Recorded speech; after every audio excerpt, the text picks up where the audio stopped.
Hello, you Awakening Wonders. Thanks for joining me today for Stay Free with Russel Brand. It's so beautiful to be with you, even though it's an extraordinary day, because the rapidly increasing whirl of extraordinary events shows no sign of abating. Of course, we'll be talking about this latest assassination attempt and trying to understand what it means and how it relates to issues of special services and special forces and the protection of Donald Trump, and what the extraordinary connections that Ralph seems to have indicate. And we're also going to be speaking to Jimmy Dore in a matter of moments as well. First of all, let's, I suppose, have a look at how the legacy media are handling a story that seems to me pretty astonishing. As you know, I'm English. I'm used to the BBC. I'm used to the BBC reporting on matters in a somewhat peculiar manner. Here, when they're reporting on an assassination attempt, look at how they very deliberately curate the information. We'll be with you on YouTube for the first 15 minutes. Then as Jimmy Dore comes on, we'll be exclusively available on Rumble. Remember, consider becoming an Awaken Wonder. We have all sorts of additional content for you there.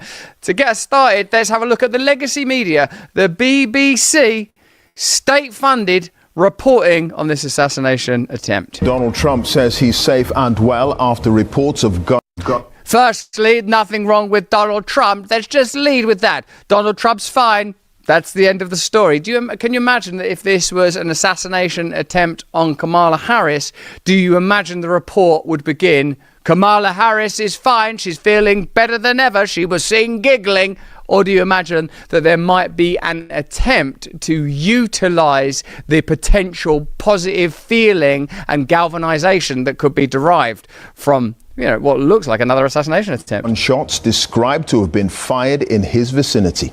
Local officials in Palm Beach in Florida say it happened in the grounds of his golf course while he was playing.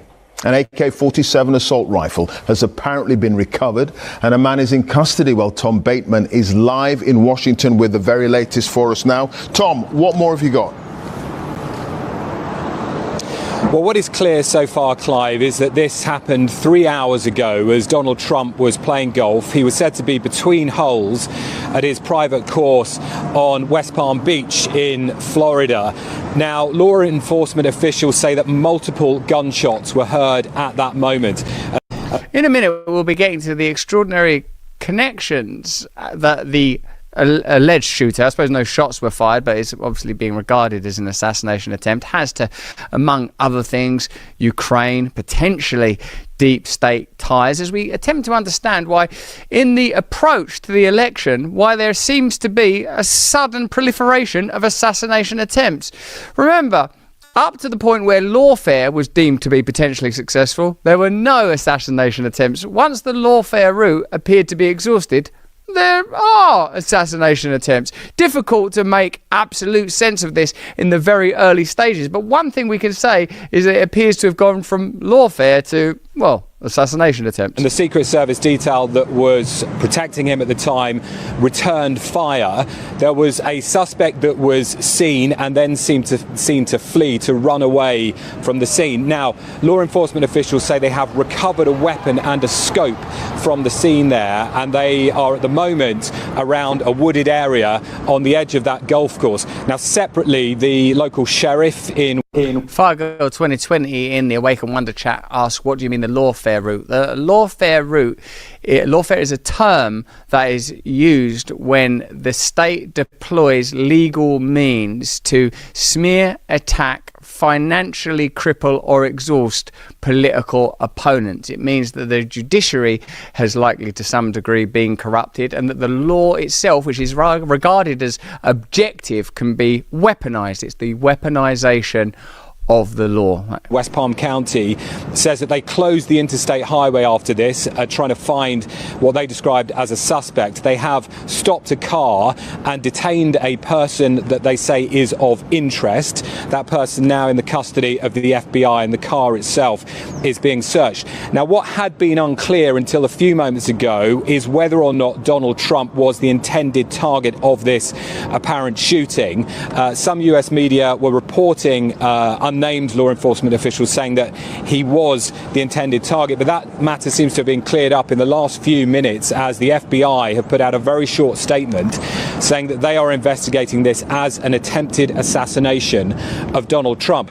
What that means is we have now witnessed what is potentially the second attempt on the former president's life during this election campaign. Remember, it was just over 2 months ago that a 20-year-old man tried to kill him at a rally in Bartlett, Pennsylvania. That led to the resignation of the director of the Secret Services over failures in that. Now, Donald Trump himself, his motorcade has been seen leaving the resort there and heading to Mar-a-Lago, which is just a few miles away, his resort in Florida. And Donald Trump himself has given a short statement in a campaign fundraising email. He has said there were gunshots in my vicinity, but before the rumors spiral out of control, I wanted you to hear this. I am safe and well. Nothing will slow me down. He says, I will never surrender. It's a bit overwhelming, isn't it, to hear continual reports of assassination attempts, particularly when, like today, we're playing. Be quiet, Bear. It's my dog. Sorry about that. Bear, come here. What's wrong? What's the matter? But today we were planning to talk about missile strikes deeper inside of Russia and the likelihood that that could lead to the apocalypse. We're planning to talk about how lobbying and donor interests are able, it seems, to manoeuvre from behind the scenes. The passing of bills, the declaring and funding of wars.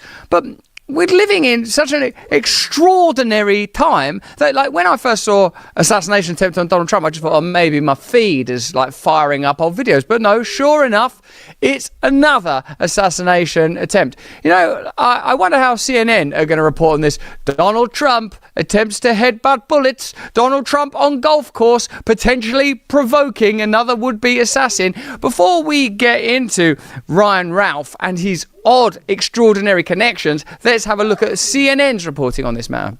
It appears that around 2 o'clock, shots were fired at the golf course, possibly coming from the tree line, while former President Trump was playing golf.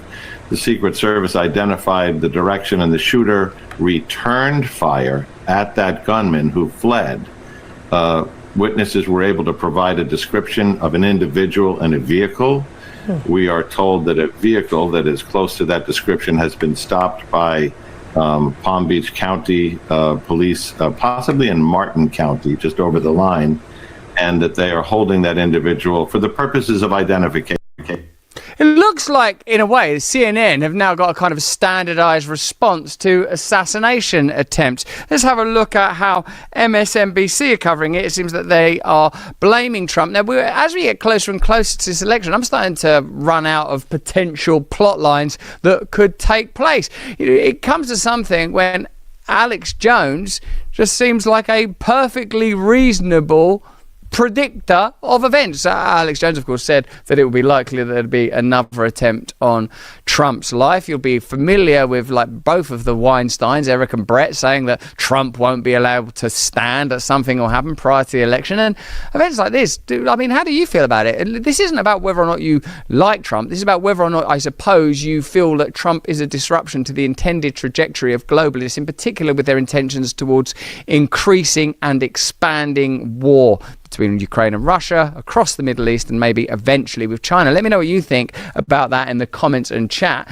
I'm talking to the likes of you, Sean Keane, and you, Johnny Kickass, and all of you Awakened Wonders in the locals chat. Let's have a look at how MSNBC declare that this assassination attempt, this latest, most recent assassination attempt, was potentially caused by Trump's own rhetoric. Let's look. Yeah. Do you expect there to be calls from within the Trump campaign to do that? Because he's going to reach out to his supporters and say, let's take this down. We do not know, again, the source of any gunshot or gunshots. We don't know who's responsible for this. The whole thing has yet to be 100% confirmed from start to finish how this all played out.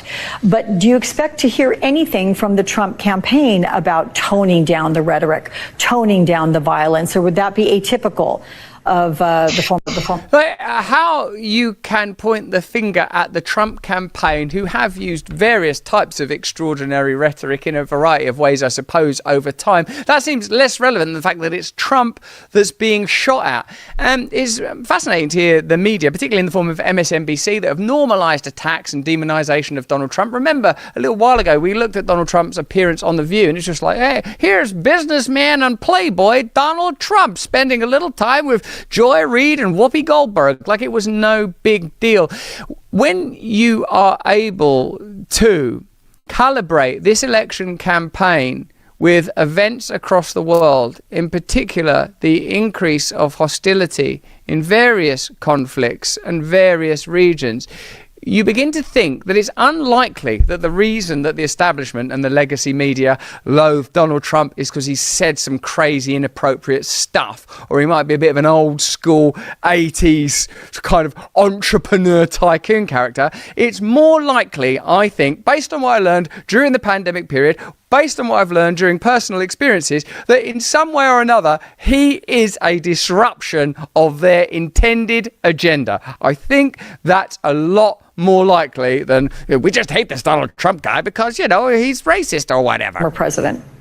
Well, Alex, remember back to the assassination attempt on President Trump's life and how, you know, there was talk of a new tone, and then the Republican convention was, by Trumpian standards, muted, and it did seem like he was, you know, just trying to take it down a few notches, but I can't even properly, as a mental exercise, imagine how this would be reported on if it was Kamala Harris. I can't, like, if Kamala Harris had had 2 assassination attempts on her life in the last couple of months, I don't know how that would be reported. Yes, I do, actually. I'm beginning to see it now. It'll be like this. Do you see? This is what we are dealing with. When we talk about hate, when we talk about danger, when we talk about the need to stop this hateful movement, when we tell you every day that he's going to make himself dictator on day one and there's going to be a bloodbath, both of which, if you look at them in context, are clearly sort of glib little asides and jokes.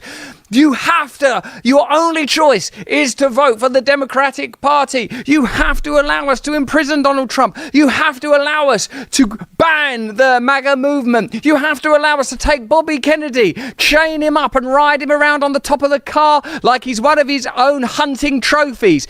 If this was reversed, I'm beginning to see it would be utilised in order to justify further authority and legislation. But that's just what I think. Why don't you let me know what you think in the comments and chat? Then by the end of his convention speech, you know, we were kind of back to where we started. So I don't know how long this could, you know, this moment of unity for the country where we come together and we say, I don't want any political opposition to be under threat of violence. It's not okay, any threat of violence, you know, we don't want.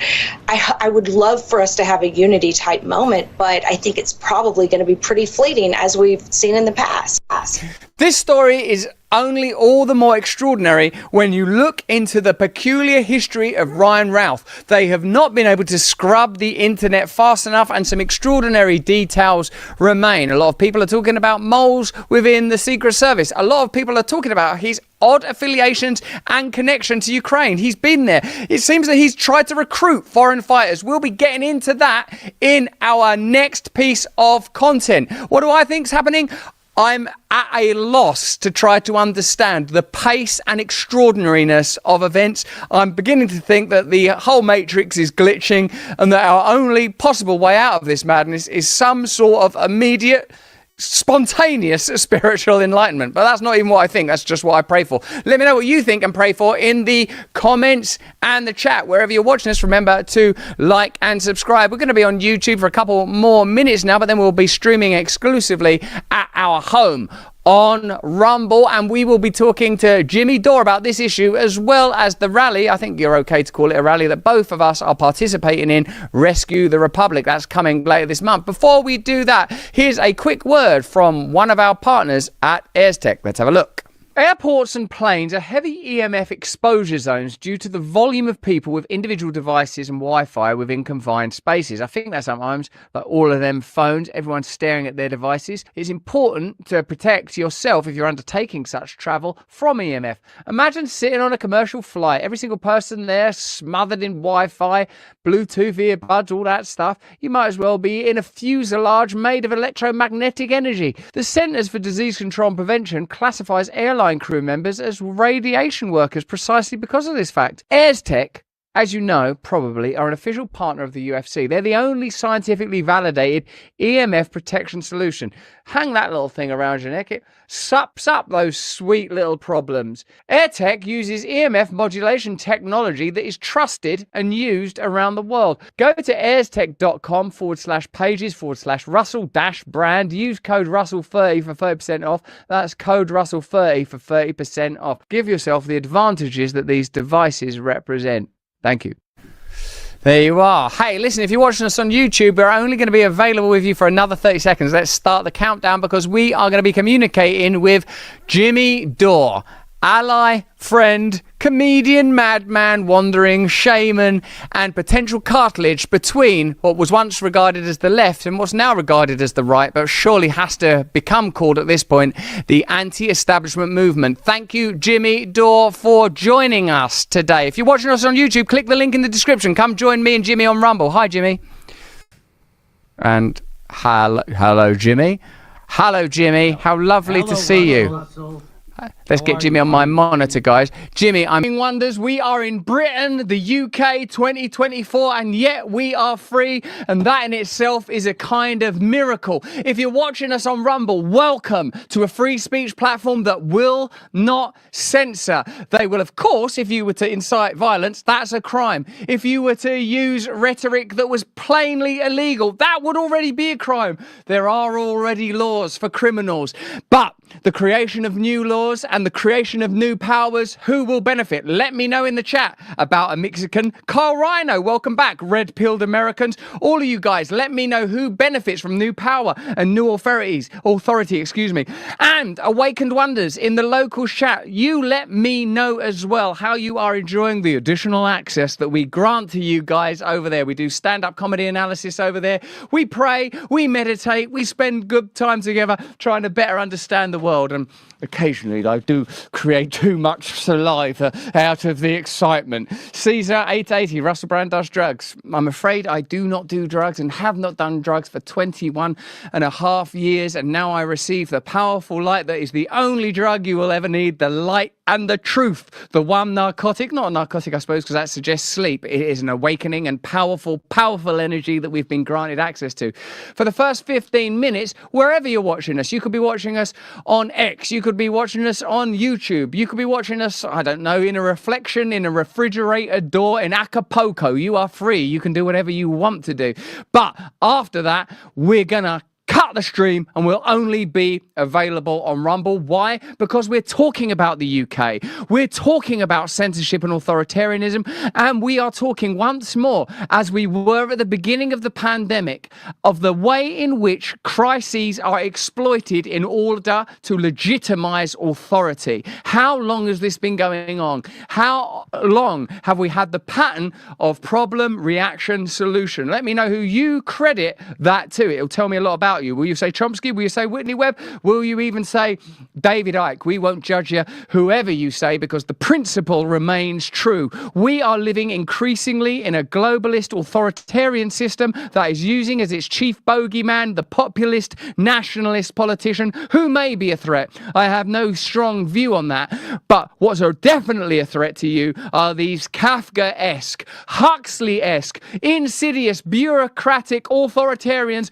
who will find a way to control you.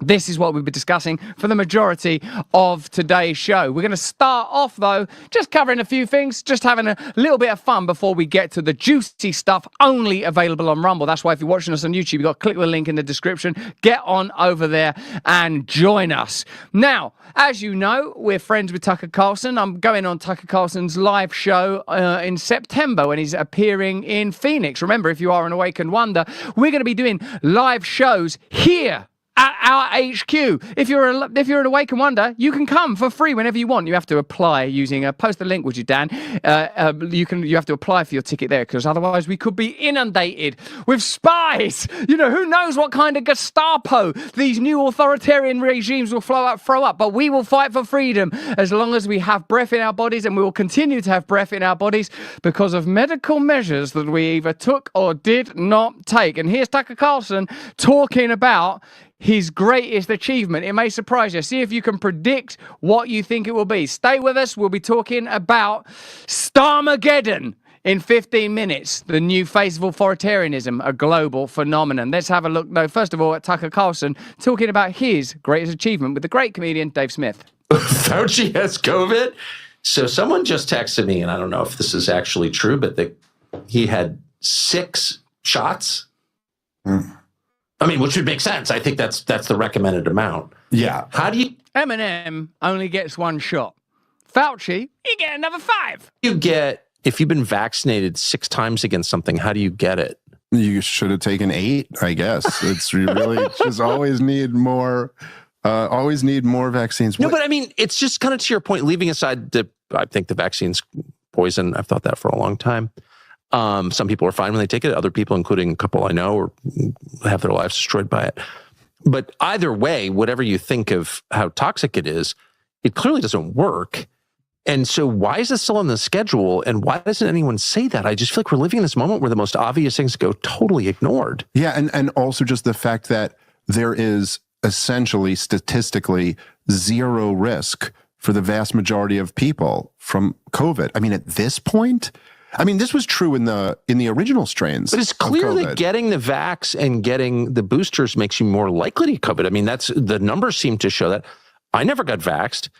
Not to brag, I hate to rub that in people's faces because I'm obviously very proud of it, one of my greatest achievements. But I got COVID once. I've been super healthy ever since then. I never wash my hands, never wear a mask. I'm like the dirtiest person you've ever met. I'm happy to breathe the breath of strangers on crowded commercial flights. And I never got COVID again. Here's Fauci's had it 3 times. Biden keeps getting it. What is that? Why does nobody say anything about this? Yeah, well, same with me. Never got the vax. I had COVID twice, and it was mildly sick, and I would have rather not. Yeah, me too. It, but whatever, it's fine. And then I know so many people who got it, and some of whom had the same experience as me, got COVID a few times and just were mildly sick. A lot of them got it several more times than I did. And then I do know a few people who developed heart conditions, who develop different problems. And again, it's one of those things where, you can never with 100% certainty trace it to the vaccine, but it seems like the overwhelmingly likely thing. What we can say is that it doesn't work. For sure. And what we can say with 100% certainty is that the thing was sold on lies.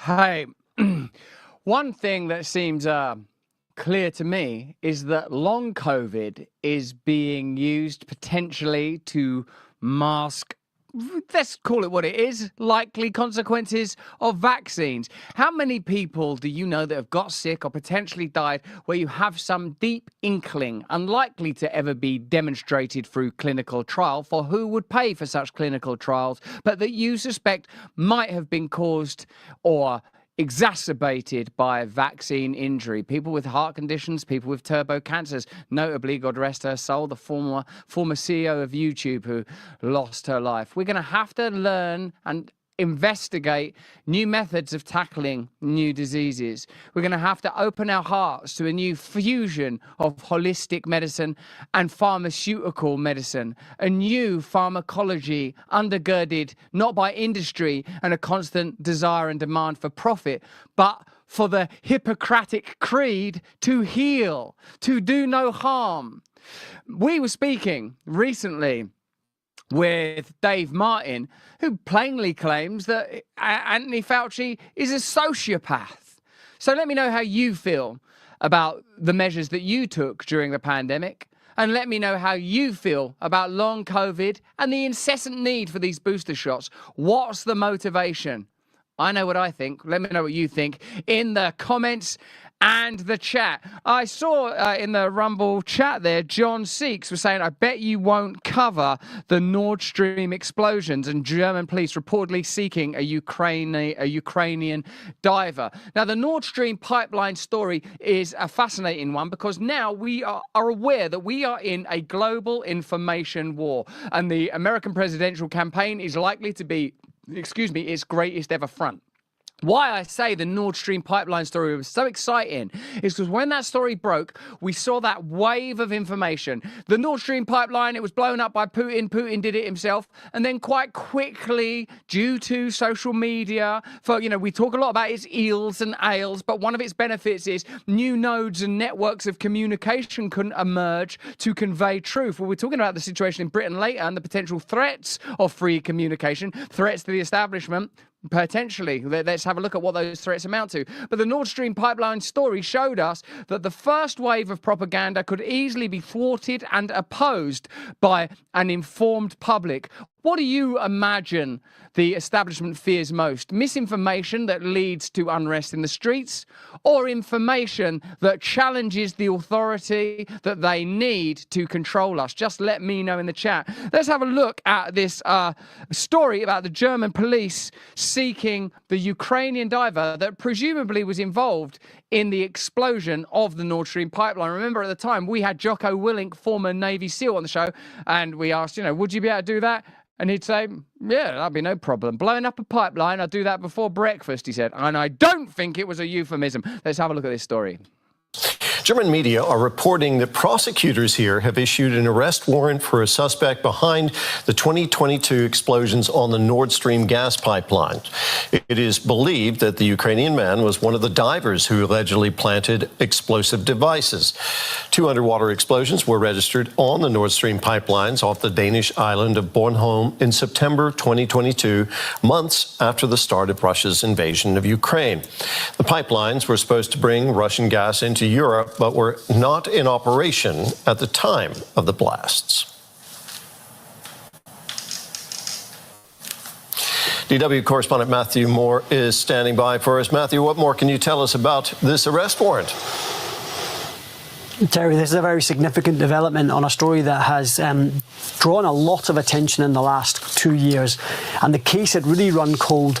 And now, today, we've learned, according to German media, that in June, an arrest warrant was issued by Germany. A European arrest warrant was issued for an individual, a Ukrainian individual, with a link, with an address in Poland. As we heard, his name is Volodymyr Tse. We only know the first initial of his second name according to German law. And this man is supposed to have worked with 2 other individuals, a woman and a man, all Ukrainian nationals, to have prepared the Nord Stream bombing in September in 2022. And until now, the German prosecutor has declined to comment on these reports this morning. So it's worth just pointing that out. But it's really a significant development because there hasn't been any news since early last year when German authorities searched a yacht on a seaside resort in northern Germany. Even tonally, this news report is somewhat anomalous, isn't it, for those of us that have become accustomed to an unceasing deluge of fast and fatuous information. Just to pause and stop for a moment and be reminded that the Nord Stream pipeline was likely blown up by deep state operatives, potentially this person, although I would never miss the opportunity to say innocent until proven guilty, is a reminder of the power of new media, that they can convey their propaganda, but it will be countenanced. Most of us no longer believe them. Most of us no longer trust them. The next American presidential election will be a showdown between new media and old media. Certainly not my position as an English person, nor as a Christian, to tell you which way to vote, mostly because what do I know? But I do know what authoritarianism, bureaucrats, a new form form of technological dictatorship looks like, smells like, tastes like. And the real fascinating aspect of it is it's a truly global phenomena, whether it's Gavin Newsom in California, Keir Starmer in the UK, or any one of a number of political figures that are emerging to say, we must control agriculture, we must control information, we must deny the spiritual and divine dimension of human beings. There seems to be an agenda. You can feel it, can't you? I feel it too. Surely this is the opportunity for us to find new alliances, to use this technology and this ability to communicate immediately to create a decentralized, unified opposition to their corruption, because we have the means now to expose their corruption. But that's just what I think. Let me know what you think in the comments and the chat, guys. Now we're going to be on YouTube for a couple more minutes. Then I'm going to move on to what's happening in my country. Lockdown part 2, new laws, new rules, new authoritarianism. Amnesty International are even looking at the implementation of some of these rules. This is unprecedented power. This is part of the experiment for amplification of Prison Planet. Do you agree? Do you agree? Let's get into it. Before we do that, though, let's enjoy CNN questioning the increasingly invisible Kamala Harris. Ever since it's been announced that she would be taking over from the ethereal and mysterious Joe Biden, who's disappeared like a breath of sepulchral dust blown from the crypt into memory. Who decided that this guy was no longer the presidential candidate? Who decided that that debate was just one fluff, grumble, stumble and mumble too far? Who was it that decided en masse that Kamala Harris was some new messiah? How is this coordinated campaign of hagiography and worshipful Time magazine covers being coordinated? How galling it is to witness the lack of scrutiny, the lack of policy, the lack of inquiry, damn it, the lack of democracy itself. Even CNN, and they're never shy of picking up the bugle and giving it a blast for the system, are beginning to question where Kamala Harris is, what she stands for, and what this campaign is about. Will the world change for you? Improve for you? Do they have the answer? Is the Democrat Party the solution for you? Let's see what CNN think. In those states I mentioned, those Great Lake battleground states, Trump was underestimated by 9 points on average at this point in 2016. How about 2020? It wasn't a one-off. Look at this. He was underestimated by 5. That's good. That's actually, I love this guy. He analyzes graphs on CNN, and he's one of my favorite CNN pundits because he's enthusiastic about graphs. But the bit I want to show you is this one, where they are talking about, you know, they're not condemning Kamala Harris, but they're curious about where she is. But you know that the Dems know that the way to beat Trump is to get out of the way. That's the tactic and game plan they mastered with Biden. Park Biden in the attic where he's happiest and let Trump stir up hysteria with what some people will consider to be witticism and charisma, and other people will consider to be demagoguery, what some people will consider to be plain common sense, and other people will consider to be fascism. Let's have a look at how CNN are taking to Kamala's strategy. What's on the vice president's schedule today? Well, she's traveling and talking to voters and getting her message out there to the American people, something that she's been doing from the very start of this campaign, and something that she certainly did when she was President Biden's running mate as vice president. But look, you just mentioned the speech she's going to be giving in that's right. I was asking about today, and I don't think she's got any campaign events on the schedule today, does she? Well, she and Governor Walz have been traveling across the country. They hit nearly every battleground state last week. On the campaign trail, they raised $36 million within the first 24 hours of Governor Walz joining the ticket. And what she's going to be doing Friday is taking her economic message directly to the voters in North Carolina. I certainly don't want to get in front of exactly what she's going to say, but she's going to talk a little bit about how she's going to make sure that she's putting consumers first as part of her economic plan. She's going to take on corporate price gougers. She's going to take on junk fees. And that's something that, you know, John, she did when she was Attorney General of California, something she continued to do as the United States Senator of California. So she's going to be taking that message out to voters, and I look forward to seeing what brilliant, isn't it, how propaganda works? And because the media space we live in is so immediate and responsive, you can see when they're like, right, we're just going to say someone's weird. We're going to try this tactic. We're going to present someone as stately. We're going to focus on their career as an attorney. We're going to put consumers first. I see you say in the Rumble chat, people are saying about that. Yeah, like, that's it. Is that it? Is that our aspiration? And what did you do? How did you live your life?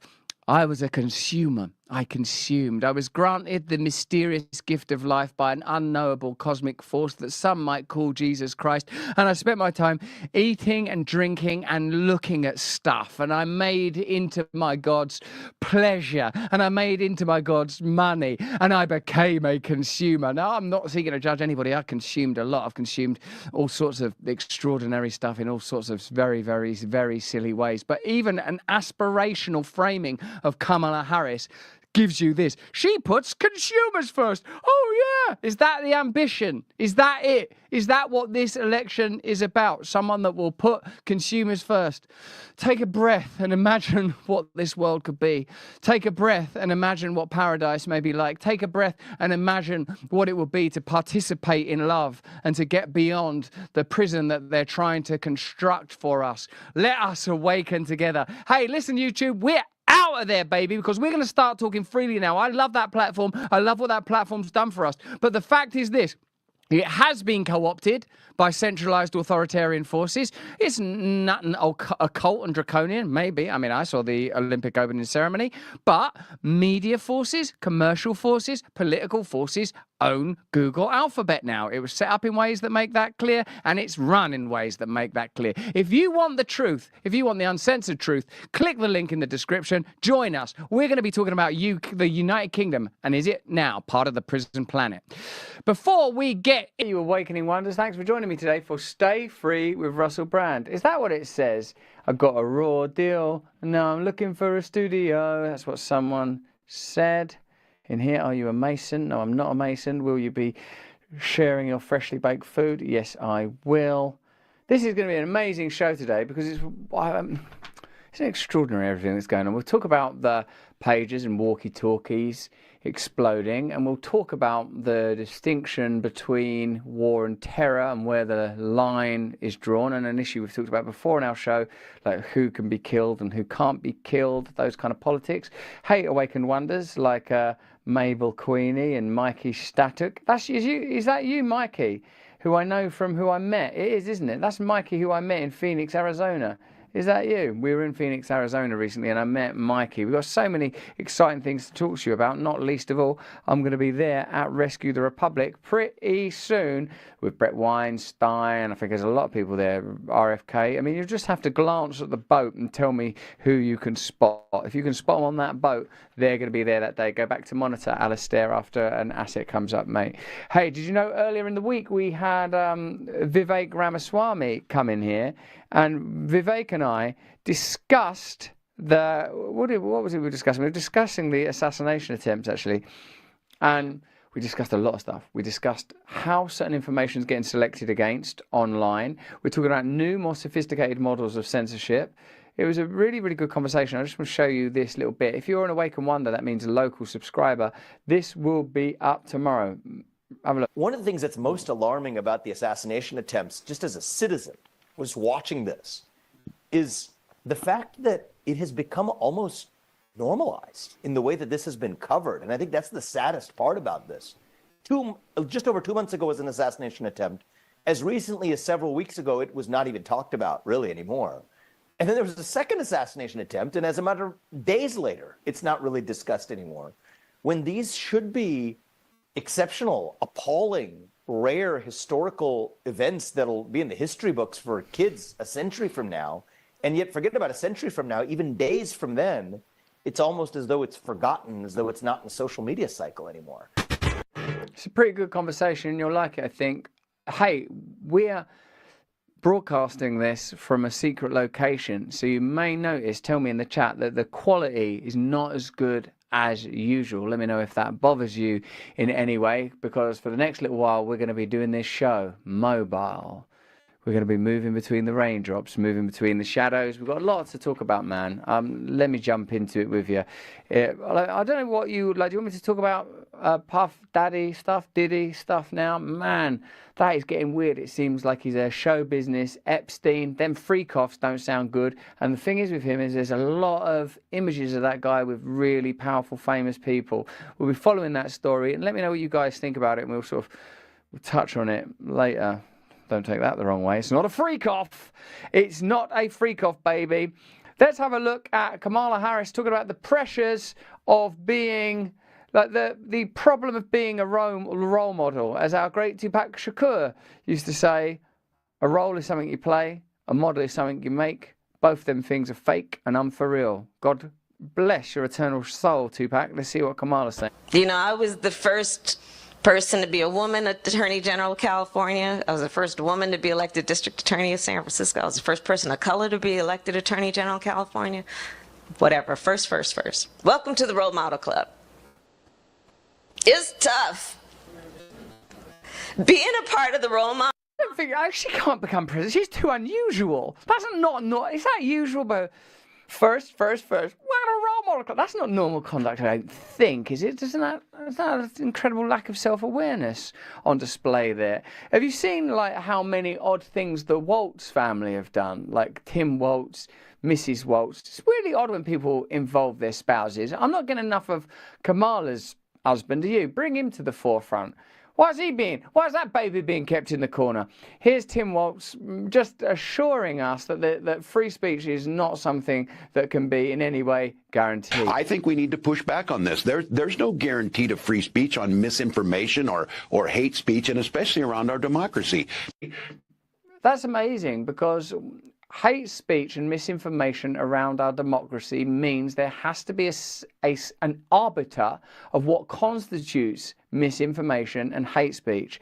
And it's this ability to arbitrate what constitutes misinformation and what constitutes hate speech, which is granting incredible authority and power to already overly empowered bureaucracies. And as a testimony for some kind of neutrality, even though I recognize the impossibility of such a state, what if power changes hands? What if you legislate for the ability to censor what is deemed misinformation, and then Trump wins? Then he would have that power. This is why I think it's so important for us to connect with principles rather than outcomes. Don't you think? Like, I wonder what it would be like if CNN, MSNBC, and let's include Fox just to make sure that the experiment works. Wouldn't it be good if they were given the outlines of a story saying this group has done this thing to this group, but we're not going to tell you what the group is. We're only going to tell you what the thing is. We're not going to tell you who the targets are and who the perpetrators are. And then you can use the principle, like, you know, whether it's viable or right to use explosives in a foreign country. And if it's all right to use explosives in a foreign country, then everyone should be okay to use explosives in a foreign country. And if it's all right for children to be killed, then I suppose everyone's got the right to kill children. Quite soon, I suppose you get to a point of something approaching a universal position of, well, I wouldn't want my children to be killed. I wouldn't mind if someone for a while would suspend them in like that thing that Han Solo was in, just to give me a break. But killing children, surely that's as close to universal as we're likely to get. And you'll note, as well as the fast news cycles, fast threshing ability to almost remove stories just because of the pace that the cycle's moving at, they also entirely obviate stories that are no use to them. Like, do you not consider Bobby Kennedy and Trump working together on a campaign to be significant? Somebody from the left of the Democrats and somebody that's regarded as a very right-wing figure, certainly has been ever since he ran, doesn't that suggest that there's something of an anti-establishment consensus emerging? Or, you know, we're deep into semantic territory. Anyway, here's Bobby Kennedy talking about the tendency of the Democratic Party to move towards censorship. Yeah, killing adults is an abomination. You're right. You're right, adults. I'm an adult. I don't want to be killed. I don't feel at home with people who believe in censorship. I think it's disqualifying. See that guy on the edge, Kelly Means? See him? I know him. So, it's that guy there, Kelly Means. See him? Yeah? I know him. See that Charlie Kirk is absolutely, what a fascinating individual Charlie Kirk is. He's sort of so clever, isn't he, and unusual. I did some stuff with him at the RNC, and do you know what I've learned is a lot of times my teasing does not go over very well. Not that it necessarily is, you know, out and out wrong. But certainly, sometimes people have been offended by my teasing. I don't think Charlie Kirk was offended. Can you guys see me okay? Let me know in the chat, because we're trying out a lot of new tech and we're in a new environment. So let me know that you can hear me. For example, you, Say Hub, or Templar for Good, or Cowboy Hotshot. Just let me know that you can. I know that the one on the right is Kelly Means and the one on the left is Charlie Kirk. I don't know, RFK. Just thought it'd be funny to keep saying about Kelly Means. I know him. Oh, I don't like that image. It's antithetical and inconsistent with democracy. And we had Hillary Clinton yesterday making this extraordinary statement that endorsing this censorship of speech in our country. We have Kamala Harris saying that free speech is a privilege. It's not a right. And Tim Walz saying the same thing. And I think that is disqualifying for anybody who wants to be president of the United States to believe in censorship. Hey, whoa, there you go. There's some views on censorship there from Bobby Kennedy that it's very difficult not to agree with. Listen, if you're watching us on YouTube, we'll be off in a couple of minutes. We've got some great stories to cover. Of course, we're discussing the recent exploding walkie-talkies.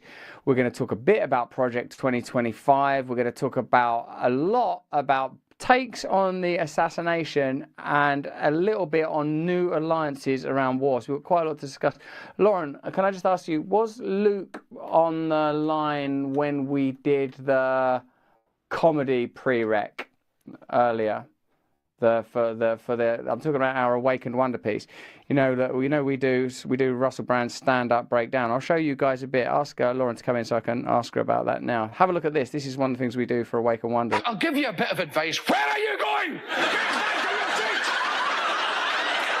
Nobody leaves! Okay, lock the door! That energy really affected me as a stand-up comedian.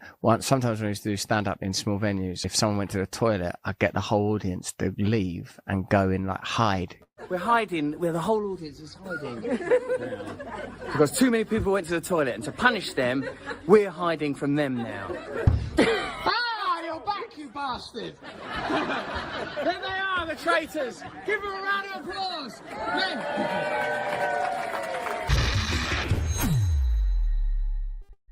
Become an Awakened Wonder. Hey, listen, we've got a message from one of our partners. They support us and enable us to bring you this content. Here is the message now. House stealing, a modern-day crime where cyber scammers get their hands on your home's title and leverage your equity. Savvy homeowners like us can make it really difficult for these scoundrels by teaming up with Home Title Lock. Their triple lock protection monitors your property, sends you alerts, and if fraud is detected, it works endlessly to correct it. There was a family in Sarasota. A criminal from New York managed to change their home's title and tried to sell it online. Home Title Lock was on the case. They detected the fraud and worked with the homeowners and put the title back in their name where it belongs. Don't be an unsuspecting victim. Use promo code BRAND, that's B-R-A-N-D, for a free home title scan and your first 30 days of triple lock protection absolutely free. So don't wait. Head over to HomeTitleLock.com, that's HomeTitleLock.com today and secure what's yours, because our homes deserve to be protected. We live in a time when it's very difficult, go back to the screen, Alistair.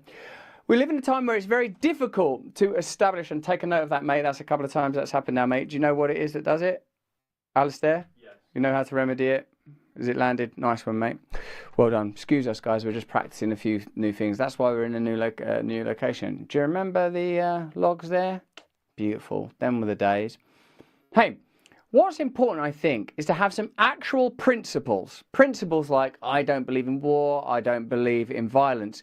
Then, if you abur, if you stray, if you walk away, if you sin, you will know the position you're in.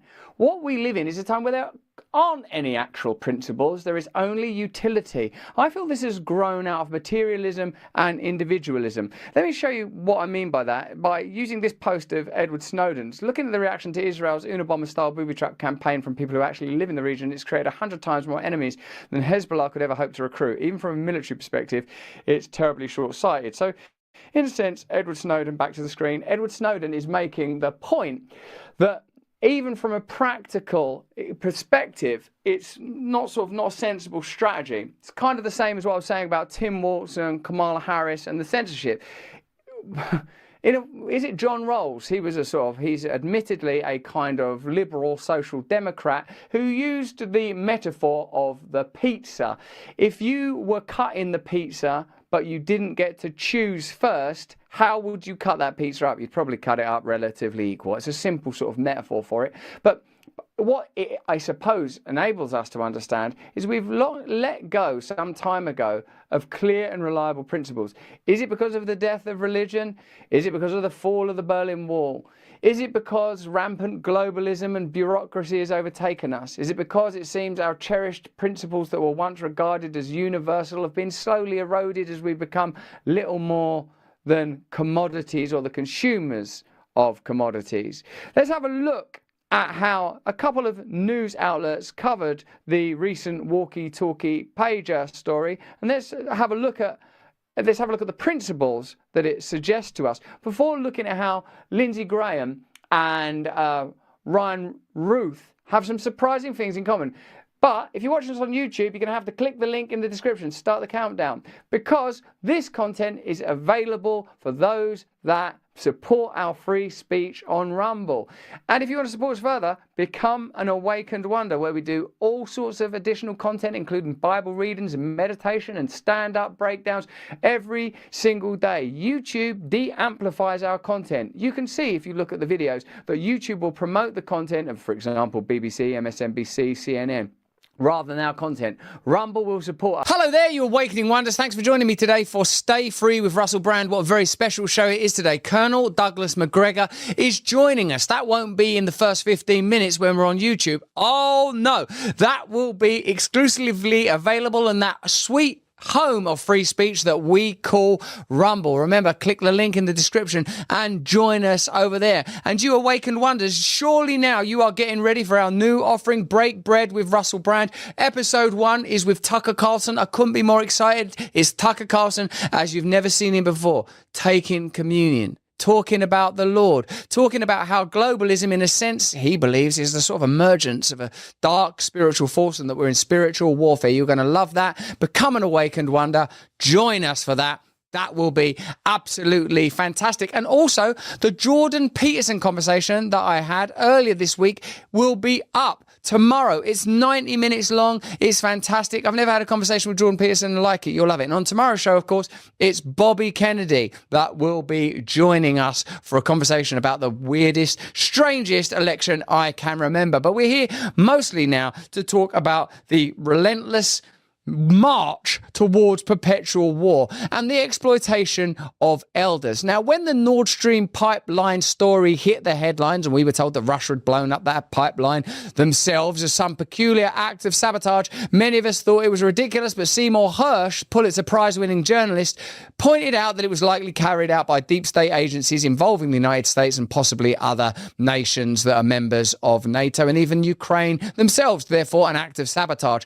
Seymour Hersh was attacked by the establishment because of this, because that's how the establishment rolls. They operate on that level. There is no virtue, there is no reverence, there is no respect that can be applied unless you are a useful object for the advancement of their agenda. Bob Woodward, he of All the President's Men fame, the man whose stories broke the Watergate scandal, he's still useful to the establishment, and his new book has extraordinary revelations about both Joe Biden and Donald Trump. Let's have a look at CNN's reporting on this story to see how, in a sense, this is a tale of two elders. Seymour Hersh cast out because he challenges establishment power and Bob Woodward, to a degree, still revered because his message can be useful. This is the way the system operates, and it's a lot more granular than just voices that directly relate to power, war, and geopolitics. Even a celebrity, if you're useful, can be propped up, but once you're no longer useful, oh my word, you will be chewed up. That's why these Diddy revelations are so fascinating, because I believe they'll show you the true, insidious, maybe even satanic, is that too far? Dark nature of Hollywood. That there's institutional weird stuff going on there. These revelations are fascinating, but of course now we're focusing on the rather large issue of war. War and whose messages and truths about war are amplified and whose are masked. Here's the story of Bob Woodward's new book and its revelations about both Trump and Biden. A soon-to-be-released book by veteran Washington journalist Bob Woodward is offering a remarkable and shocking look at what President Joe Biden really thinks about some of America's closest allies. Example 1, Woodward quotes Biden as calling Israel's Prime Minister Benjamin Netanyahu a bad guy, a quote, bad effing guy.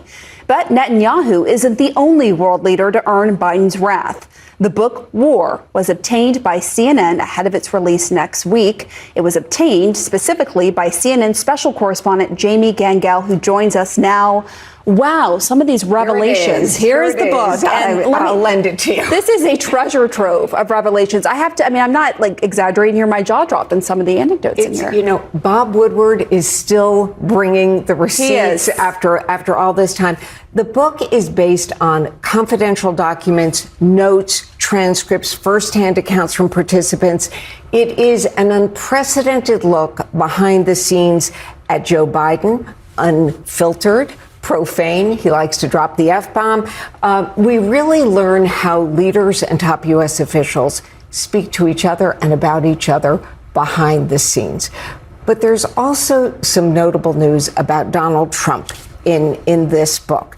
There are new details about former President Trump's relationship with Vladimir Putin. Specifically, the book reveals phone calls never before revealed between Trump and Putin, including a verbatim conversation where they discuss that Trump secretly sent to Putin scarce COVID testing machines for his personal use. This was at a time during the height of COVID where everybody wanted one of these. And we actually have, Woodward has the conversation between Trump and Putin in the book. If that conversation had continued, it might have gone, don't worry too much, because COVID isn't actually that bad unless you have a great deal of comorbidity issues, unless you're suffering from the lifestyle diseases that's caused by living as a kind of larvae blob on the conveyor belt of big food, big agriculture, and big pharma corporatism. Interesting story, interesting insights, particularly when contrasted with the way that another elder of the American media establishment, Seymour Hersh, has been treated and discredited. Here is Glenn Greenwald revealing that a Danish newspaper, Politiken, have confirmed some of the stories that we knew to be true at the time because of common sense. Remember when multiple major US media outlets, as well as the small handful of think tank experts they always quote, tried to convince Americans and Europeans that it was mostly Putin who blew up his own Nord Stream pipeline? I do. Here it is, this Danish reporter, Thomas Farsi, saying that it was indubitably and undoubtedly an event that involved the United States deep state and Ukrainian forces. There you go. The common sense, many people might argue right there. To get some new and deeper insights into military matters around the world, I'm having a conversation with Colonel Douglas Macgregor. Let me know in the comments and chat if you're familiar with Colonel Douglas Macgregor. His revelations have always been pretty staggering and extraordinary. I have a brilliant conversation with him about which war is most likely to bring about global Armageddon, and what a ridiculous conversation to be having with anybody. But the significance of talking to experts is, in a sense, the duty and the drive of a channel like ours. We're limited in our purview and our understanding, but thanks to the miracle of technology and the availability of guests like Colonel Douglas Macgregor, we have the opportunity to speak to people who know a lot more about these subjects than I do. And in fact, the reason that I'm now somewhat informed on the subject of the pandemic is because of the Oracle season. We'll post the link in the chat right now. The Oracle season are our special symposiums where we talk to experts and they explain to us unique insights for the first time. When we were talking about pandemics, I was lucky enough to have Robert Malone, Steve Kirsch, and Pierre Corey all in the same room. Here's an excerpt from that conversation available for you if you're a Locals member. Can you tell us chronologically how you began to understand the way that this pandemic was being reported on was inaccurate, and what were the early indicators? Just to sort of let you know that in late 2019 I was still thinking, oh my word, this is seismic, this is terrifying. I was traveling in an airport from Australia back to the UK. I was scared when my kids were touching stuff. At what point did you realize that there was a disparity between what was being communicated and the reality? So late 2019 was really early. I didn't even become aware of the virus outbreak in Wuhan until I got a call from Michael Callahan on January 10th of 2020. So that's when I first became alerted to it. In terms of the difference between all the messaging, the propaganda that was coming out of China and then northern Italy, versus the reality that various epidemiologists were actually documenting. Jay Bhattacharya is a key name here. That kind of came to my attention during January and February, but then really in March was when a cascade of things happened. We had our initial book censored by Amazon, and I realized that the guy from the CIA that I'd been communicating with was lying to me. And that's kind of what set me down the path of understanding what was going on. He was misrepresenting the origin of the virus and a lot of the storyline around it. All right, now it's time for my conversation with Colonel Douglas Macgregor and his interesting insights in geopolitics. Recorded this in the Washington studio of Rumble. And Colonel Douglas Macgregor, as always, helped me understand the true at-depth movements of geopolitics right now and their historic undergirding. You will love this conversation. Stay with us. Thanks for joining us, Colonel Douglas Macgregor. It's such an honor to be speaking with you in Washington, in the midst of the swamp. That's right. The honor is all mine, by the way. Thank you. Thank you. We met yesterday at the Rescue the Republic event in which we were participating, and it seems to me that this is an important time to rescue the Republic. Now, this is a conversation that has to happen simultaneously on various planes. The individual level, the level of absolute subsidiarity, the local level, power connected to people that can make an impact using the levers of politics that are already available to them to influence their communities, particularly in a time leading up to an election. But there is also, of course, a global dimension and pressing potential Armageddon. The reason I suppose that I'm asking this question right now is because of the strikes within Lebanon and also Donald Trump's recent declarations after some of the personal, I was going to say incursions, but they're assassination attempts that he's experienced have been connected to, in particular, Iran. I wonder if you could help us understand how this escalates the likelihood of that region exploding into further conflagration, sir. Well, I think if you had to choose between Eastern Europe and Ukraine right now and the Middle East and try to establish which one is by far the more dangerous, I would suggest the Middle East is more volatile. I think the war in Ukraine is effectively over militarily and has been for some time. Ukrainians have been bled white, and whatever we do to try and help them at this point is not going to work. And it's inhumane, frankly, because they've lost 600,000 soldiers killed in this war. Those are World War I level statistics. You know, during World War I, we fought for a total of 110 days in World War I. That's all we were in there for. And in 110 days, we had 110,000 deaths and 200,000 casualties, in other words, wounded. So that's why I say the loss of 600,000 lives is horrific. Then when you compare that with the numbers of Ukrainians that have left the place, the Ukrainian nation itself is practically dead. And that's what people in the West don't seem to understand. We've been pushing this war and insisting that we fight to the last Ukrainian. Well, we're getting close. Ukraine itself may not survive this. But I don't see a major war breaking out there. And the reason I say that is because, as you pointed out earlier, very recently, Putin made a public statement and simply said that this business of long-range strikes into the heart of Russia, into its cities, and putting its own military power, particularly its nuclear deterrent, at risk, it's unacceptable. And that if any third party, in other words, a nation that is hosting long-range strike weapons for the United States and Great Britain, if that's Latvia, Lithuania, Estonia, Finland, Poland, Romania, whoever it is, they will be treated as co-belligerents. In other words, you will be seen as doing something that your nuclear power ally is actually doing. And we reserve the right to use a nuclear weapon to deal with that. We won't tolerate it. That had the desired effect. And that's why when Starmer came over from London and he had this big proposal to strike deep into Russia, Biden and his staff said, no, we will not support that. So I think there's a recognition that things have gone far enough. What nobody wants to do in the West is say this was a mistake. We need to back down and get out of there. So I think that will happen after the election. Now Donald Trump, fortunately, thankfully, has been arguing for that for some time. That's good. But I think it will happen regardless of whom's elected, because we just can't afford it. We don't want to go to war there. That's quite obvious. The issue now is really shifting to the Middle East. And the Middle East is entirely different. Before you embark on that complex topic, there's a few things I would like to comment upon.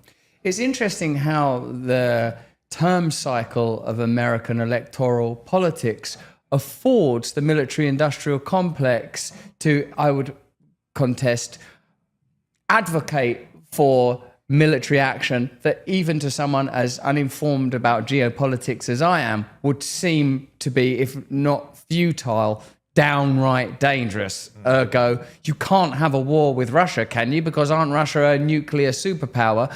This fact was somehow obfuscated for a number of years, couple of years. Meanwhile, this misadventure cost hundreds of